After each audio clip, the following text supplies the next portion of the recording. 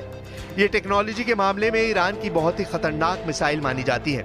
इनमें से खुर्रम शहर 4 की रेंज 2000 किलोमीटर है और ये 1500 किलो तक का वॉरहेड ले जा सकती है। इसलिए ईरान का जवाब भी फौरन आएगा और दोगुनी ताकत से आएगा। अब देखना है कि अगले 24 घंटों में ईरान और इजराइल के बीच क्या होता है। दोनों की तैयारी पूरी है। हालांकि अगला एक्शन क्या होगा इसका पूरा कंट्रोल इजराइल के पास है।